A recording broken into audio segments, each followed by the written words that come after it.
During the interrogation, her face flushed with embarrassment. "I didn't mean for it to happen like this," she said softly. "It just happened. I was feeling so lonely and Garmin was always around. He made me feel something I never had before. He made me feel like I wasn't 60 years old anymore."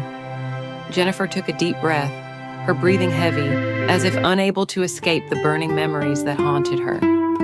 "Those nights," she began, her voice low and slow, as though reliving every moment. "We weren't just swept up in a storm of desire. It went far beyond anything I'd ever known. Garmin, he was a fire I couldn't put out, and each time we met, I was drawn deeper into that frenzy, no matter the consequences." On a cold February night in 2015, Ford Harrison, a 42-year-old husband and father, was found dead in his home in Rochester, Minnesota. At first, the incident appeared to be a crime of jealousy, tied to his wife's affair with a younger man. However, the truth was far darker, involving a shocking twist with his controlling and obsessive mother-in-law, Anna Smith. As detectives began piecing together the evidence, deeply buried secrets within the Harrison family slowly came to light, leading to a conclusion no one could have predicted. This is the chilling story of a mother-in-law's deadly obsession. It was a typical Saturday evening in the middle of Minnesota's harsh winter when Jennifer Harrison returned home after a night out with friends. As she pulled into the driveway of their suburban home, she noticed something strange. The front door was slightly ajar, and the house was eerily quiet. Her heart began to race as she called out for her husband, Ford, but there was no answer. Jennifer stepped inside, the cold winter air following her into the dimly lit hallway. The silence was terrifying as she walked toward the kitchen, and her foot slipped on something wet. Looking down, she saw a small pool of blood spreading across the tiled floor. Panic set in as she rushed into the kitchen, where a horrifying scene awaited her. Ford lay motionless on the floor, his body twisted in an unnatural position, blood pooling around him. A bloodied kitchen knife lay nearby. Jennifer screamed, her cries shattering the eerie silence of the house, and she frantically dialed 911, barely able to articulate what she had just discovered. Within minutes, the sound of ambulance and police sirens filled the neighborhood as emergency responders and law enforcement arrived at the scene. Detective Eleanor Gustafson, a seasoned investigator with the Rochester Police Department, was called to the scene. She had witnessed many murder cases, but something about this one felt different. There were no signs of forced entry, no broken windows or doors kicked in. The house was intact except for the kitchen, where Ford's body lay. Gustafson noticed defensive wounds on Ford's arms and bruising on his face, indicating a violent and personal attack. The knife found near the body suggested the killer had used it in a frenzy, and the overturned chairs and broken dishes on the floor pointed to a struggle. "Was anyone else home?" Gustafson asked one of the responding officers. "No, his wife found him when she returned from a party," the officer replied. "Their son is at a sleepover." Gustafson's eyes narrowed. The lack of forced entry suggested that Ford might have known his attacker. This wasn't a random break-in. It was something much darker. Jennifer Harrison, trembling and disoriented, sat on the living room sofa as Detective Gustafson and her team began their questioning. Shock was evident in her eyes, her hands shaken as she clutched a tissue. She had just discovered her husband dead in the kitchen, and the reality of what had happened seemed to hit her hard. "I don't understand," Jennifer whispered, her voice choking. "Who could do this to him?" Detective Gustafson watched Jennifer closely. Her pain seemed genuine, but in cases like this, appearances could be deceiving. She had seen many wives weeping, only to later uncover their involvement in the crime. Jennifer explained that she had spent the evening with her close friend, Sarah Gordon, at a local bar, where they drank and had dinner together. She returned home only to find the horrifying scene. "She's telling the truth," Sarah confirmed when interviewed separately. "We were together the whole night." Jennifer had spoken about the marital struggles she and Ford were facing, but nothing indicated that something like this would happen. The mention of marital issues caught Detective Gustafson's attention, and she made a mental note to dig deeper into the nature of those problems. However, the detectives focused on piecing together the timeline of events. Jennifer returned home around 11:30 p.m., and based on the state of Ford's body, the murder could have occurred earlier in the evening, between 9 and 10 p.m. While Jennifer's alibi seemed solid, there was another complication: her relationship with Garmin Wilson, an 18-year-old high school student and her son's best friend. Jennifer had admitted to the extramarital affair during the interrogation, her face flushing with embarrassment. "I didn't mean for it to happen," she said softly. "It just happened. I felt so lonely, and Garmin was always around. He made me feel young again." Garmin Wilson was quickly summoned for questioning. The scrawny young man with unruly hair and nervous energy sat across from Detective Gustafson in the interrogation room, shifting restlessly in his chair. "I didn't kill Ford," Garmin blurted out before the detective could ask a single question. Gustafson raised an eyebrow. "No one said you did. We just want to know where you were last night." Garmin hesitated before responding. "I was at home working on the car in the garage. I swear I didn't go anywhere." Garmin's excuse was weak, and he had no one to verify his story. His mother was out of town, and Garmin's house was empty. However, there were no signs that he had any defensive wounds or bruises on his body, something Detective Gustafson would have expected if Garmin had engaged in a violent struggle with Ford, a much older and stronger man. Still, the relationship between Garmin and Jennifer provided a potential motive. Could Garmin have killed Ford out of jealousy, anger, or even fear of being exposed? The detectives began examining Garmin's phone records and uncovered numerous flirtatious and suggestive messages exchanged between him and Jennifer on the night of the murder. The messages were playful and teasing, with Jennifer telling Garmin she missed him and couldn't wait to see him again. However, nothing in the messages indicated a murder plot. There was no sign that Jennifer and Garmin had secretly planned Ford's death, but the affair, combined with Garmin's shaky alibi, made him a prime suspect. The detectives decided to place Garmin under surveillance while they gathered more information.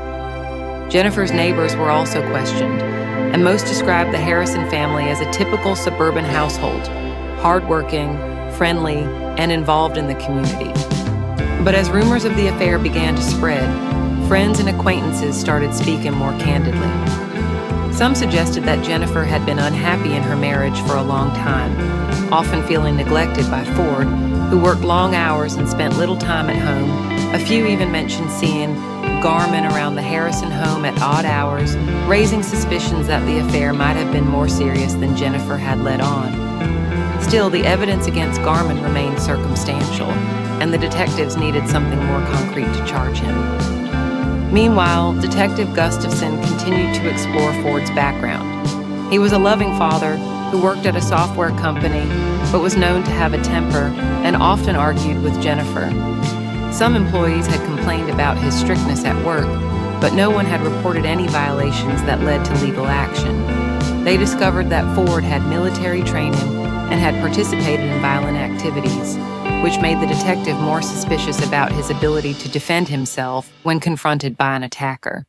As time passed, the detectives began to feel the pressure to uncover the truth. They returned to Jennifer and asked her about her mother-in-law, Anna Smith, an older woman who was somewhat controlling and often interfered in the lives of Ford and Jennifer. "She would come over and not give me any space," Jennifer said with a strained voice. "I always felt like I had to live up to her expectations." They learned that Anna was very difficult and might have been an advocate for the idea that Jennifer and Ford should not get divorced. This raised a question. Could she have influenced the situation? Perhaps she pressured Ford to keep the family together, which led to a fatal argument? The detectives decided to follow up on Anna Smith. As they traced Anna's actions, they discovered a woman who lived a very neat and somewhat stifling life. She was a prominent figure in the community, admired for her charity work and dedication to local organizations. But beneath the polished exterior was a woman living in fear of losing her only son. She refused to accept that Ford had acknowledged the troubles in his marriage and might not have wanted anything to break the family apart. With the detectives' assistance, the police began gathering information from people who knew Anna. They dug into Anna's social media conversations and discovered not only communications with Jennifer, but also with Ford, revealing some red flags. Some of the conversations suggested that Anna might have interfered in her son's marriage more than they initially thought. One message from her read, "If you can't keep your wife, you'll have to live with your decisions." This raised suspicions about her involvement in Ford's death. Detective Gustafson decided to launch a deeper investigation into Anna. As they gathered more information, the truth slowly began to surface. Anna had secretly monitored Ford and Jennifer's messages and phone calls. One of Ford's close friends even revealed that Ford had mentioned on multiple occasions that he needed to distance himself from his mother to save his marriage. It seemed Anna was trying to stop that from happening at any cost. Their investigation led them to a recent party Jennifer had attended, where Anna had shown up uninvited and confronted Ford. Witnesses overheard harsh words, with Anna threatening that if Ford didn't end things with Jennifer, she would have nothing left to lose. Detective Gustafson now had enough evidence to summon Anna to the police station. She appeared calm, but there was something unusual in her eyes. "Tell us about that evening," the detective requested. Anna smiled softly, her eyes glimmering like lights in the dark. "I wasn't there," she said calmly. "I was at home and only heard rumors." But her calm demeanor couldn't hide the information the detectives had gathered. With each question, she became more tense, and her eyes began to flicker with worry. "You were very angry with Ford, weren't you?" the detective pressed. "You didn't want him to get a divorce, did you?" Anna started to stammer, her words becoming jumbled. "He didn't understand. I just wanted to protect our family. Jennifer isn't a good mother. She'll only cause chaos." A tear rolled down her cheek. "I didn't mean to kill my son." Gustafson knew she was lying. Their investigation had found traces of blood in Anna's bed linens. Everything was falling into place. Her threats to Ford, the tight control she exercised over his life, and the signs of jealousy. After thorough investigation, the detectives decided to arrest Anna. When the police entered the interrogation room, her expression shifted from surprise to panic. "You're under arrest for the suspected murder," the detective announced. Anna was in disbelief, her mouth open wide in fear. "I didn't do it. I loved Ford. I just wanted to keep the family together," she cried. However, unable to escape her fate, Anna was charged with murdering her own son. The case caught the attention of the entire city of Rochester, and everyone was shocked by the truth behind Ford's death. When the case went to trial, Anna stood by her claims. However, the evidence gathered by the police, combined with the testimony from Jennifer and Garmin, solidified their position. In the end, Anna was sentenced to life in prison. This dark crime closed a chapter in the Harrison family's life, but opened a larger story about family relationships, control, and secrets no one wanted to see. This case not only left regret, but also a painful lesson on how we should never underestimate how family dynamics can lead to tragic loss. After carefully going through Anna's belongings, among old photographs, outdated magazines, and religious items, they found a small wooden box hidden under her bed. Inside were dozens of neatly folded handwritten letters addressed to Ford. At first, Detective Gustafson assumed they were simple notes from a mother-in-law to her son-in-law, perhaps thanking him for taking care of her. But as she opened the first letter and began reading, her stomach twisted. The letters were not expressions of gratitude, but filled with intimate language, sexual undertones, and confessions of love. One letter read, "Ford, my dearest, you are the only man who truly understands me. I know you feel it too, the bond between us, the way we were born to be together. I see the way you look at me when Jennifer isn't around. She doesn't deserve you, Ford. She never did. I would do anything for you, anything to make you mine." Anna's words are those of a woman captivated by Ford, who has developed an unhealthy obsession over time. The letters become increasingly disturbing as Gustafson continues to read, with Anna graphically detailing her fantasies about being with Ford and her jealousy towards Jennifer. She often refers to Ford as the reincarnation of her late husband, George, who died nearly 20 years ago. In another letter, Anna writes, "I know you are George reincarnated into a younger, more perfect body. You returned for me, didn't you? We were born to be together. Jennifer doesn't see it, but I do. It's just a matter of time before you realize it.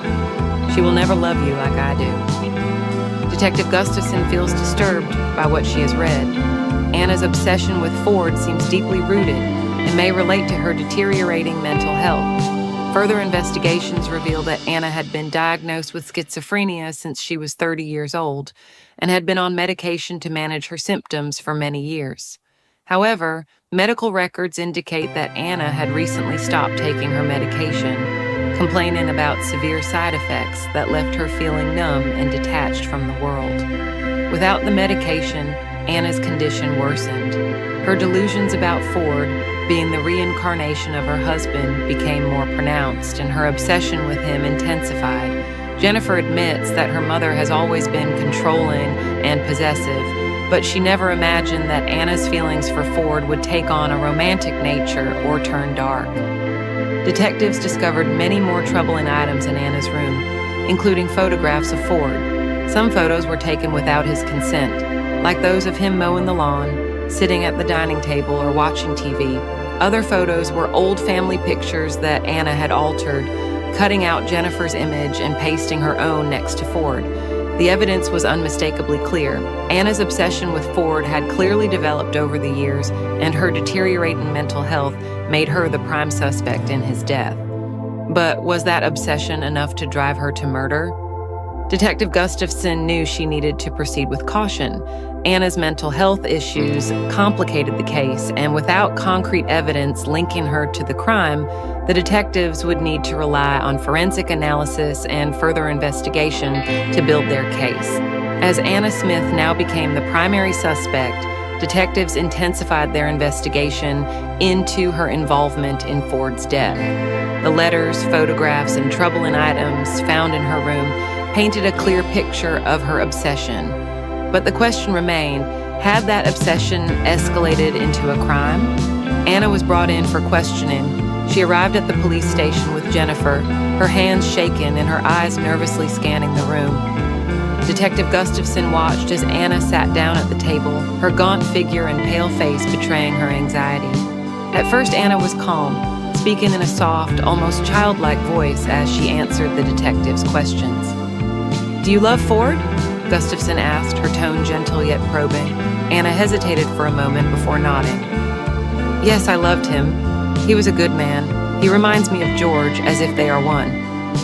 As the interrogation continued, Anna's answers became increasingly unusual. She admitted to writing the letters to Ford, but insisted that they were harmless. "I just wanted him to know my feelings," she said, her voice trembling. "There's nothing wrong with that if I'm not hurting anyone." When Detective Gustafson pressed Anna about the night of Ford's death, her demeanor changed. She insisted she had been in her room, watching TV, and didn't hear anything unusual. But when the detectives asked for more details, Anna became agitated, her hands gripping the chair tightly.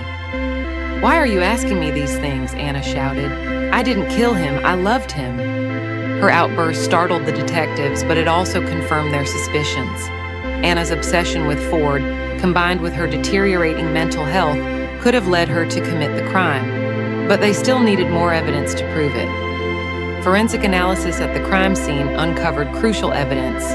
The knife used in the murder had Anna's fingerprints on it. The fingerprints were very clear, with no signs that anyone else had touched the weapon. This discovery, combined with Anna's letters and her unusual behavior during questioning, strengthened the case against her. However, Detective Gustafson hesitated to make an arrest. Anna's mental health issues posed a significant challenge. While the evidence pointed to her guilt, there remained the question of whether she was fully aware of her actions at the time of the crime. Was this a premeditated act driven by jealousy and obsession, or could Anna's schizophrenia have clouded her judgment, leading to a tragic crime? To gain a better understanding of Anna's mental state, the detectives consulted forensic psychologist Dr. Elaine Porter, who had experience working with patients with severe mental illnesses.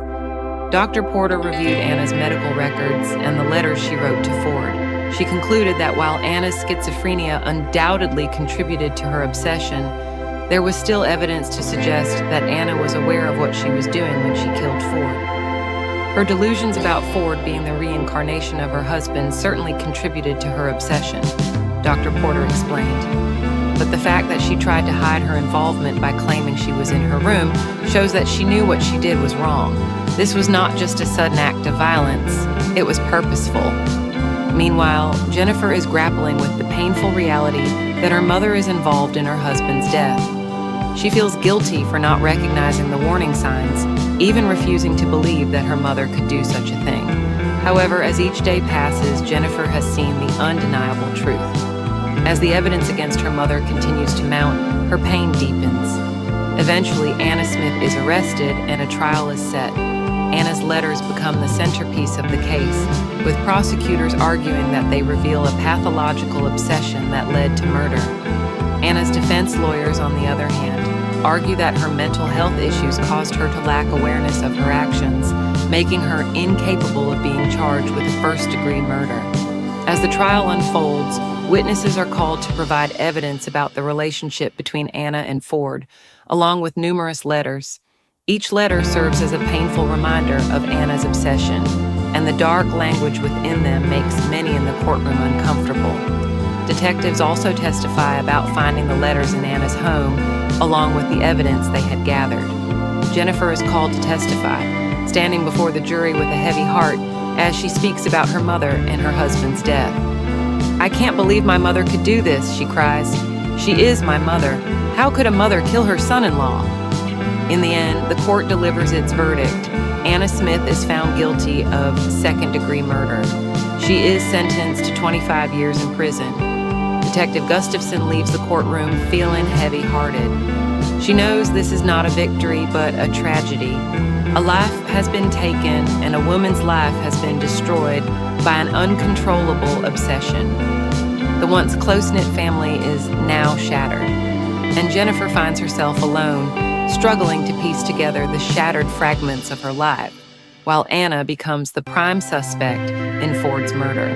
Detective Gustafson's investigative team continues to explore every aspect of the case, leaving no clue overlooked, no matter how unlikely. Garman Wilson, Jennifer's young lover, remains under scrutiny, and detectives re-examine his alibi from the night of the incident. Garman claims he was at home fixing cars in the garage, but his story leaves much to be desired. To verify the alibi, detectives collect footage from a nearby gas station security camera, hoping to see Garman leave the house that night. After hours of review, they eventually spot Garman at the gas station around 9:30 p.m., right around the time Ford's incident occurred. He bought a soda and snacks before heading home, seemingly oblivious to the tragedy unfolding at the Harrisons' home. While the video does not fully exonerate Garman, it distances him from the crime scene at a critical time. Detectives decide to ease off on Garman, although they continue to monitor him in case new evidence arises. As the investigation continues, forensic analysis provides further insights into the nature of the attack. Blood analysis indicates that Ford was near the kitchen counter when he was first struck, with the angle and speed of the blood suggesting the initial blow was strong enough to catch Ford by surprise. He tried to defend himself, resulting in injuries to his arms. Analysis also shows that Ford was struck multiple times, with the final blow being fatal. The level of violence in the attack suggests it was not a premeditated act, but rather a crime driven by intense emotions, possibly fueled by Anna's obsession and jealousy. With each new piece of evidence, the case against Anna becomes more solid. However, many questions remain unanswered. Did Anna act alone, or was there someone else involved? Is it possible that Garman or even Jennifer played a role in the incident? Detective Gustafson and her team continue to explore these possibilities, but each new lead seems to circle back to Anna. As they dig deeper into her past, they uncover more concerning details about Anna's mental health. Her schizophrenia had been relatively well managed for years, but when she stopped taking her medication, the hallucinations worsened. Interviews with Anna's friends and former colleagues reveal that she had always been a very private person, rarely discussing her personal life, but those who had known her describe her as someone who constantly struggled with feelings of loneliness and isolation. particularly after the death of her husband, George. Ford had likely become a substitute for George in Anna's mind, and her obsession had developed from a desperate need for connection. One of Anna's former neighbors, Betty Lawson, recalls a conversation she had with Anna just before she moved in with the Harrisons. She spoke about Ford as if he were a savior, Betty recounts. She said he was the only one who made her feel safe, the only one who truly understood her. I didn't think much of it at the time, but looking back, it seems like she had begun to obsess over him. Betty's recollections, combined with evidence found in Anna's room, paint a picture of a woman whose mental health had deteriorated over the years. Her obsession with Ford was not new. It had begun after George's death and intensified when Anna moved in with the Harrisons.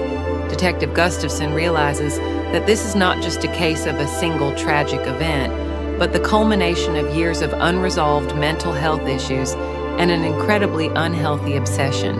Yet even as all the puzzle pieces are being assembled, one crucial step is still missing: bringing Anna to justice. On February 14th, 2015, nearly 2 weeks after Ford's murder, the detectives took action. Armed with forensic evidence, the chilling letters, and evaluations from a psychologist, they arrested Anna Smith for second-degree murder. Anna was apprehended early in the morning as she sat at the kitchen table drinking tea. When the officers arrived, she looked up, surprised but not shocked. Detective Gustafson watched as handcuffs were placed on Anna's frail wrists, her previous calm demeanor beginning to falter. "I didn't mean to kill him," Anna cried as she was led out of the house. "It was just an accident. I loved him." The arrest sent shockwaves through the small community of Rochester, Minnesota. While rumors of Jennifer's affair had caused a stir, her mother killing Ford was almost unfathomable. Friends and neighbors who once admired the Harrison family now faced a harsh reality, questioning how a seemingly normal family could hide such dark secrets. For Jennifer, her mother's arrest was both a relief and a nightmare. She had struggled for weeks with the possibility that Garmin, her lover, might have been involved in her husband's death, but now the truth was laid bare. Her relief was overshadowed by the pain and guilt she felt. Her mother, who had nurtured her, who had been present at every important event in her life, was the very person responsible for her husband's brutal murder. Jennifer struggled to reconcile the two images of Anna in her mind: a loving mother, but also a woman who developed a dangerous obsession and delusion about her husband, an obsession that led to death. In the days following her mother's arrest, Jennifer became increasingly withdrawn. She refused to speak to the media flocking to town after the arrest, craving information about the scandal and the shocking murder. Friends and family reached out continuously, offering support, but Jennifer found it hard to accept their sympathy. How could she explain the betrayal she felt, not just from her mother, but from herself? Did she miss the warning signs? Could she have done something to prevent this tragedy? As Jennifer wrestles with these questions, Anna's mental health continues to decline in prison. In an initial psychiatric evaluation, she oscillates between moments of clarity and confusion. Sometimes she speaks calmly about Ford, describing him as her soulmate and asserting that they had a special bond. But in other moments, Anna becomes agitated, her speech becoming disjointed and incoherent. "This was not how it was supposed to happen," Anna mumbles during one evaluation. "He was supposed to be with me. We were meant to be together." Anna's unstable behavior raises concerns among professionals about her ability to stand trial. Forensic psychiatrist Dr. Elaine Porter is invited to assess her mental health. After several sessions with Anna, Dr. Porter concludes that, although her schizophrenia played a significant role in her actions, she remains responsible for her behavior. She lost control but was still capable of understanding her actions, Dr. Porter states in her report. In her moments of clarity, she was fully aware of her relationship with Ford and the jealousy that led to violent actions. As the investigation continues, the case becomes increasingly complex. Anna is put on trial in November 2015. The Rochester City Court is flooded with people eager to follow the highly publicized case. Many of them were once friends and neighbors of the Harrison family, reminiscing about the good memories they had shared. Many still cannot accept the reality that the woman they once regarded as a mother and friend committed such a horrific crime. During the trial, evidence regarding Anna's mental health becomes a significant issue. The defense team argues that Anna was not entirely responsible for her actions due to her mental instability. They invited Dr. Porter as a key witness for the defense, asking the jury to consider Anna's mental health as a primary factor leading to the murder. However, the prosecution vehemently opposes any justification for Anna's actions, arguing that she had sufficient awareness when she committed her act. They presented evidence showing that Anna intended to kill Ford and had premeditated the attack. Interviews, information from neighbors, and details in the letters Anna sent to Ford all indicate her growing obsession with him. Finally, after a week of deliberation, the jury reached a verdict. Anna Smith is convicted of second-degree murder and sentenced to 25 years in prison. Jennifer's pain, although freed from her mother's jealousy and obsession, will forever linger within her, unable to find peace after witnessing the unimaginable. As Anna is taken away, Jennifer is filled with conflict. She once loved her mother, but now she doesn't know how to move on. While she wants to remember the happy moments they shared, the horror of the last few months will haunt her forever. With time, Jennifer finds solace in a support group for those impacted by violence and tragedy. She learns to share her story, confronting her feelings of guilt and pain. Though she may never fully understand the darkness that consumed her mother, she seeks a path toward healing and reclaiming her life in the wake of unimaginable loss.